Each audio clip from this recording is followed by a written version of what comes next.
Hello and welcome everyone.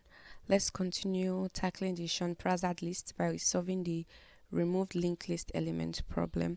If you're new here, do subscribe, and if at the end of the video you like the video, please be sure to give it a thumbs up as it helps to support the channel. We are currently solving the Sean Prazard data structure and algorithm patterns. Alright, let's jump right into the question. So we are given the head of a linked list and an integer value, and we want to remove all of the nodes in the linked list where the value given is equal to the value in the node. And as we can see in the example, once we remove 6 and we remove all the instances of 6, we have this. So that is what we want to do. Now let's give ourselves some room and jump right into the problem. All right, so let's say we are given a linked list, right? 1 2 6 3 5 6. Now how do we want to approach this? Well, the first thing we want to do is we want to traverse, right? We know that to tackle any linked list problem, you have to have a basic grip on traversals. So we want to traverse, and at any point as we are traversing, we are checking if the value, right, this should even be number 2, it should be like AB or something, because we are doing it concurrently. While traversing, we want to check if the number we currently at is equal to the number we are given. In this instance, we are giving 6 is the number to be removed. So we can clearly see that 2 is not equal to 6, right? So we move on to the next number in the list, and we can see that yes, there is a match, and we want to remove this.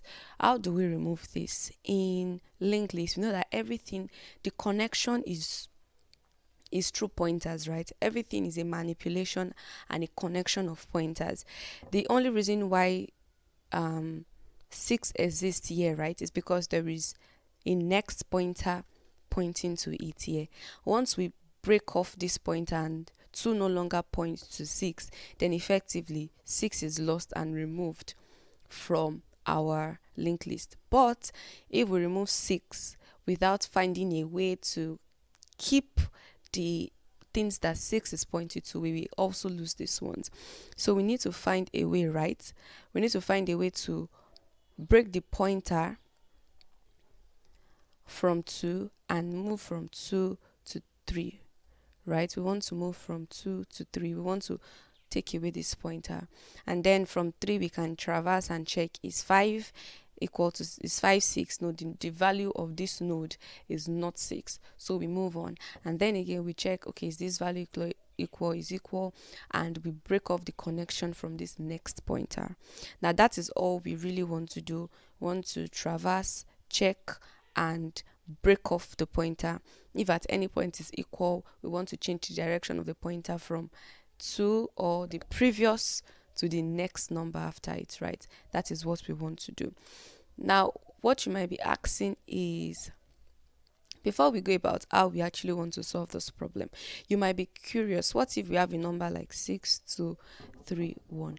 What if the numbers, the value that we want to remove is contained in the first node, right?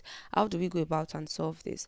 So because if we want to traverse the entire list and we're like, okay, a previous number here, the next value is going to be pointing to this, so that we can skip over the first item, right? That is 6. So how do we go about this? Because what are we going to do when this number is here? And this is why we are going to be using a dummy node, right?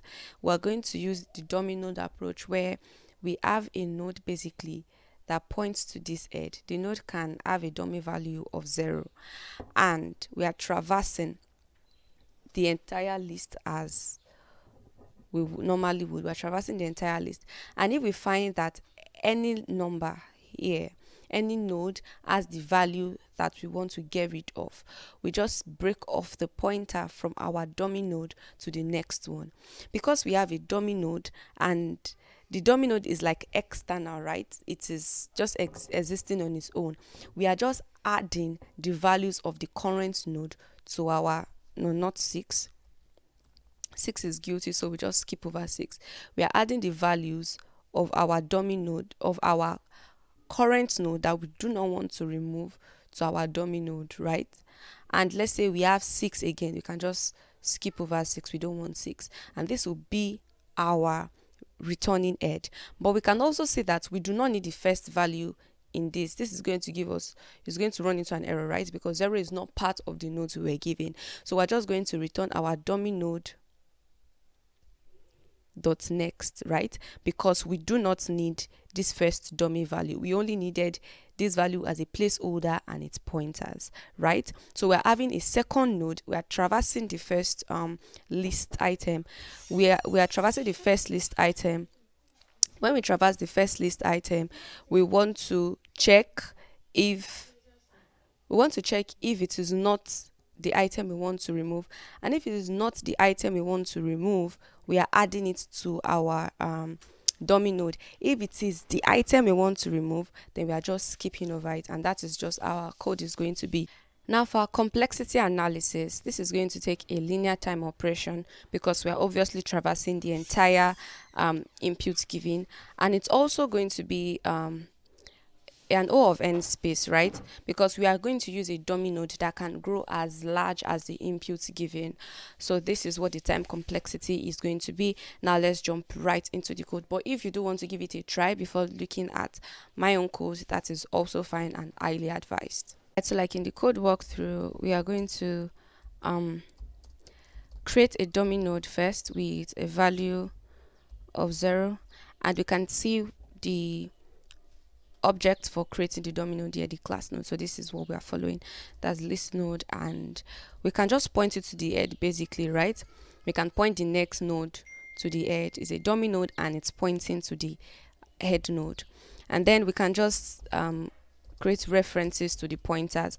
The previous is going to reference the dummy, the current is going to reference our head, and while our current is not none, while we still have elements in our current, if current dot value is equal to the value we're giving to be removed, then we want to skip over it, right? In our dummy node, we don't want to include it, and we know that previous is referencing our dummy node.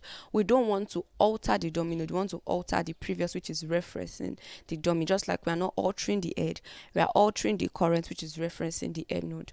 So that is why we're using previous current instead of dummy and head straight up.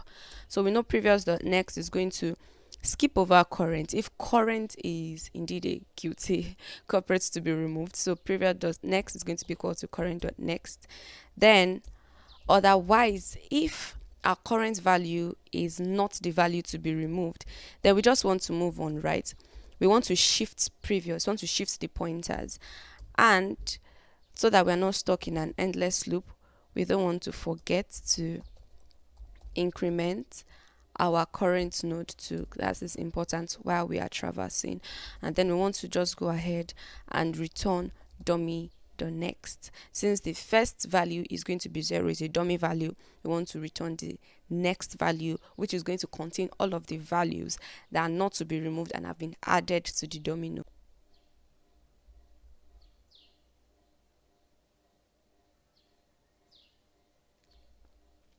So we can say that this runs fine, and if we submit it, can also say that this is pretty efficient.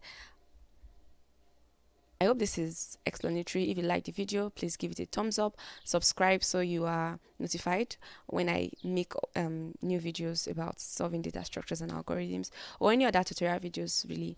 I'll see you in my next video. Thank you for watching. Bye.